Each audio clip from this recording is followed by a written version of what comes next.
In 1965, on a late summer night in Los Angeles, Koufax took the mound for the Dodgers.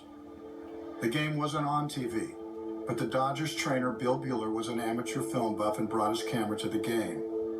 He found an empty seat behind home plate and began to roll. For decades, the film sat forgotten in a closet. Now recently uncovered and restored, a glimpse of Sandy Koufax on a night that maybe God himself created specially for his own left arm.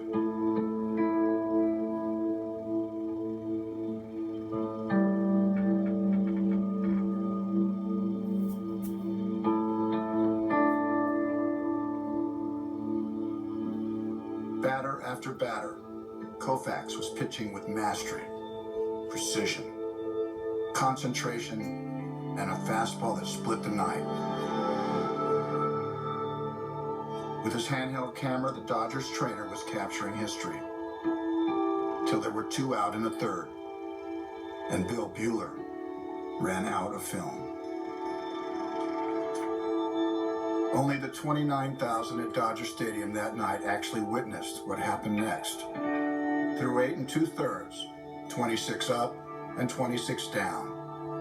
And to capture the final moments, there was nothing but the Hall of Fame voice of Vin Scully on the radio, making imagination real and baseball that night perfect.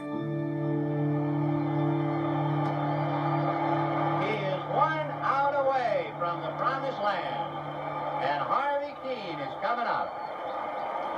And Koufax takes a hitch at his belt and walks behind the mound. I would think that the mound at Dodger Stadium right now is the loneliest place in the world. Sandy into his windup, and the pitch, a fastball for a strike. And you can almost taste the pressure now. Koufax lifted his cap, ran his fingers through his black hair, then pulled the cap back down, fussing at the bill.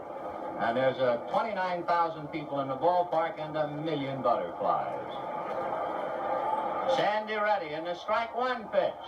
Very high, and he lost his hat. He really forced that one, trying to get that little extra.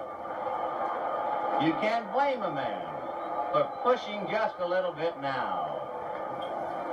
Now Sandy looks into his windup, and the 2-1 pitch to Keene. Swung on and missed, strike 2. 2-2 to Harvey Keene, 1 strike away.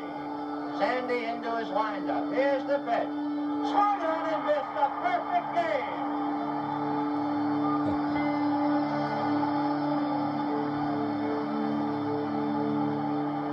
A warm summer night, a golden voice crackling over the airwaves, and a fastball no one could hit.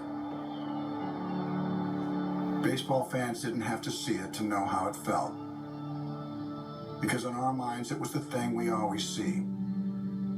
The phenom made good, the dream made real before our eyes, the pitcher with the gift of the fastball, commanding the magic in his arm. For me, I don't know, I think Koufax's was the most consistent of any fastball that I had to face, day in, day out. I say to all the guys, I said, I don't think anybody threw harder than Koufax. Well, I have to tell you a story. I grew up in San Francisco watching Koufax against the Giants and those guys all the time. As a kid, man, I just want to face Sandy Koufax. You get that in your mind, you want to face it, right? So my rookie year, we're going to Dodger Stadium and Koufax is going to pitch the next validation.